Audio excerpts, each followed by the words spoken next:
All right, first off, all praise to Yahweh, in the name of his son, Yahweh Shai, in the name of the Holy Spirit. Double honors to my elders, apostles, and the bishops of Great Millstone, otherwise known as GMS for short, but also known as the prophets of doom. These are where I have learned this truth and where I am still learning this truth. And also shalom to the remnant and the elect of Israel. Lord willing, I'm of that number. All right, so this video is going to be another reading in Daniel. Except for this time, we're going to read Daniel, the second chapter, but we're going to read it in the NLT. Okay? Daniel, the second chapter, in the NLT. Okay? So let's go ahead and get it here.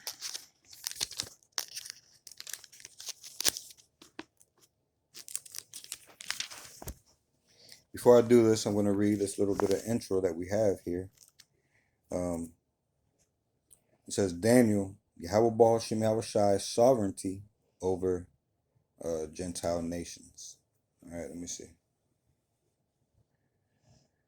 It says Revelation through Daniel, chapters 2 to 6. Okay.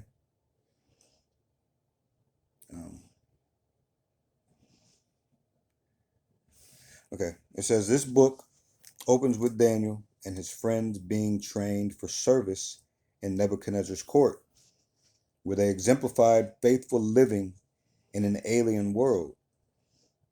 Using great wisdom, Daniel won over the chief of staff to enable them to comply with their Israelite dietary rules. They gave themselves undeservedly to training in Babylonian literature and wisdom. Not undeservedly, unreservedly. All right, to training in Babylonian literature and wisdom, much of which cut across biblical revelation. But their faith was so strong that they did not fear this. They completed the training so successfully that they were put into royal service where they excelled all others. Daniel would eventually become the third highest ruler in Babylon. Okay, it reads chapter 2 underlines that their great wisdom came not from their Babylonian training, however, but from Yahweh Baal Shem Yahweh Shai. When Nebuchadnezzar had a dream that none of his wise men could interpret, Daniel stepped forward, knowing that death awaited him if he failed.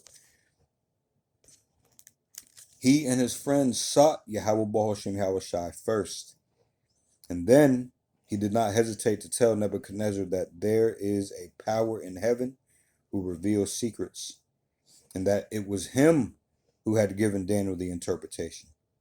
Daniel's faithful service to both Yahweh Baal Shem Yahweh Shai and the king was rewarded. Okay, this is what we're going to read about. So Daniel, the second chapter in the NLT, with the heading being Nebuchadnezzar's Dream. It says, one night during the second year of his reign, Nebuchadnezzar had such a disturbing dream that he couldn't sleep. He called in his magicians, enchanters, sorcerers, and astrologers, and he demanded that they tell him what he had dreamed. As they stood before the king, he said, I have had a dream that deeply troubles me, and I must know what it means. Then the astrologers answered the king in Aramaic, long live the king. Tell us the dream, and we will tell you what it means. But the king said to the astrologers, I am serious about this. If you don't tell me what my dream was and what it means, you will be torn limb from limb, and your houses will be turned into heaps of rubble. But if you tell me what I dreamed and what the dream means, I will give you many wonderful gifts and honors. Just tell me the dream and what it means. They said again, please, your majesty, Tell us the dream, and we will tell you what it means. The king replied, I know what you are doing. You are stalling for time because you know that I am serious when I say, if you don't tell me the dream, you are doomed. So you have conspired to tell me lies, hoping I will change my mind, but tell me the dream, and then I'll know that you can tell me what it means. Mm. The astrologers replied to the king, no one on earth can tell the king his dream, and no king, however great and powerful, has ever asked such things of any magician, enchanter, or astrologer. The king's demand is impossible. No one except the gods can tell you your dream, and they do not live here among people. The king was furious when he heard this, and he ordered that all the wise men of Babylon be executed. And because of the king's decree, men were sent to find and kill Daniel and his friends. When Arioch, the commander of the king's guard, came to kill them, Daniel handled the situation with wisdom and discretion. He asked Arioch, why has the king issued such a harsh decree? So Arioch told him that all that had happened. Daniel went at once to see the king and requested more time to tell the king what the dream meant. Then Daniel went home and told his friends Hananiah, Mishael, and Azariah what had happened. He urged them to ask the power of heaven to show them his mercy by telling them the secret, so they would not be executed along with the other wise men of Babylon. That night the secret was revealed to Daniel in a vision. Then Daniel praised the power of heaven. He said, praise the name of Yahweh Bahashem, Yahweh Shai, forever and ever. For he has all wisdom and power. He controls the course of the world events. He removes kings and sets up other kings. He gives wisdom to the wise and knowledge to the scholars. He reveals deep and mysterious things and knows what lies hidden in darkness, though he is surrounded by light. I thank and praise you, Yahweh Bahashem Yahweh Shai of my ancestors, or power of my ancestors. All right. Because for you have given me wisdom and strength. You have told me what we asked of you and revealed to us what the king demanded. All right, so above verse 24, the subheading now reads Daniel interprets the dream. All right, verse 24 of Daniel chapter 2 in the NLT. It reads, then Daniel went in to see Arioch, whom the king had ordered to execute the wise men of Babylon. Daniel said to him, don't kill the wise men. Take me to the king, and I will tell him the meaning of his dream. Arioch quickly took Daniel to the king and said, I have found one of the captives from Judah, who will tell the king the meaning of his dream. The king said to Daniel, also known as Belteshazzar, is it true? Can you tell me what my dream was and what it means? Daniel replied, there are no wise men, enchanters, magicians, or fortune tellers who can reveal the king's secret. But there is a power in heaven who reveals secrets, and he has shown King Nebuchadnezzar what will happen in the future. Now, I will tell you your dream and the visions you saw as you lay on your bed. While your majesty was sleeping, you dreamed about coming events. He who reveals secrets has shown you what is going to happen. And it is not because I am wiser than anyone else that I know the secrets of your dream, but because Yahweh Bahashem Yahweh Shai wants you to understand what is in your heart or in your mind. All right. It says, in your vision, your majesty, you saw standing before you a shining statue of a man. Let me start all over. Verse 31. In your vision, your majesty, you saw standing before you a huge, shining statue of a man. It was a frightening sight. The head of the statue was made of fine gold. Its chest and arms were silver. Its belly and thighs were bronze. Its legs were iron, and its feet were a combination of iron and baked clay. Man. As you watched, a rock was cut from a mountain, but not by human hands. It struck the feet of iron and clay, smashing them to bits. The whole statue was crushed into small pieces of iron, clay, bronze, silver, and gold. Then the wind blew them away without a trace, like chaff on a threshing floor. But the rock that knocked the statue down became a great mountain that covered the whole earth. That was a dream. Now we will tell the king what it means. Your Majesty, you are the greatest of kings.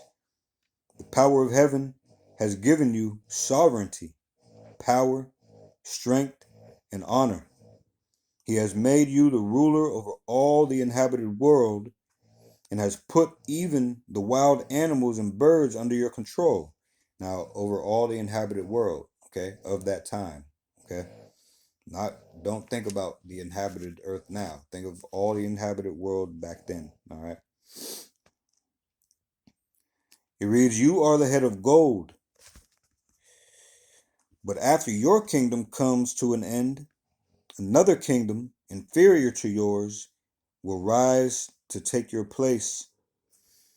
After that kingdom has fallen, yet a third kingdom, represented by bronze, will rise to rule the world. Following that kingdom, there will be a fourth one, as strong as iron. That kingdom will smash and crush all previous empires, just as iron smashes and crushes everything it strikes. The feet and toes you saw were a combination of iron and baked clay, showing that this kingdom will be divided like iron mixed with clay. It will have some of the strength of iron, but while some parts of it will be as strong as iron, other parts will be as weak as clay. This mixture of iron and clay also shows that these kingdoms will try to strengthen themselves by forming alliances with each other through intermarriage, but they will not hold together, just as iron and clay do not mix. All right, now intermarriage, people get it messed up again. They always think of, well, they think of what this world tells you what marriage is. All right, but you have to think to the core of what a marriage is. That means the coming together of. All right, like Yahweh Shai is the bridegroom, Israel is the bride. All right, that is symbolism for our coming together, our being made ready and right in the Lord's eyes and being prepared for our husbandmen. Okay, the union. All right. Verse 44 of Daniel chapter 2 in the NLT. It reads, during the reigns of those kings, the power of heaven will set up a kingdom that will never be destroyed or conquered. It will crush all these kingdoms into nothingness, and it will stand forever. That is the meaning of the rock cut from the mountain, though not by human hands, that crushed to pieces a statue of iron, bronze, clay, silver, and gold. The great power, Yahweh Bahashim Yahushai, was showing the king what will happen in the future. The dream is true, and its meaning is certain. All right, above verse 46, the subheading reads, Nebuchadnezzar rewards Daniel.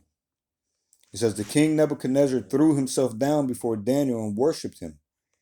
And he commanded his people to offer sacrifices and burn sweet incense before him. The king said to Daniel, truly your power, all right, truly your God, it says here, is the greatest of gods, the Lord over kings, a revealer of mysteries, for you have been able to reveal this secret. Then the king appointed Daniel to a high position and gave him many valuable gifts. He made Daniel ruler over the whole province of Babylon, as well as chief over all his wise men. At Daniel's request, the king appointed Shadrach, Meshach, and Abednego to be in charge of all the affairs of the province of Babylon, while Daniel remained in the king's court. All right, so this has just been an NLT reading of Daniel, the second chapter. All right, and we're leading up to going into the beasts. All right, we're just doing the background. We started in Daniel chapter 2, this very chapter in the King James, broke that down, went back to read Daniel 1 to show how Daniel came into this Babylonian empire under Nebuchadnezzar and upped in rank. Okay, all right. So I hope this came through as sincere and edifying. And with that, all praise to Yahweh in the name of his son, Yahweh Shai, in the name of the Holy Spirit. Double honors to my elders, apostles, and bishops of Great Millstone, otherwise known as GMS for short, but also known as the prophets of doom. These are where I have learned this truth, and these are where I am still learning this truth. And also shalom to the remnant and the elect of Israel. Lord willing, I'm of that number, and Lord willing, we'll see you in the next video. Before we cut the video, though, all right, the main thing to understand here is what we read at the beginning. Daniel went to the Lord first. He leaned on the Lord, man. Okay? This is what makes Daniel great, a great man. All right? Okay. So, shalom.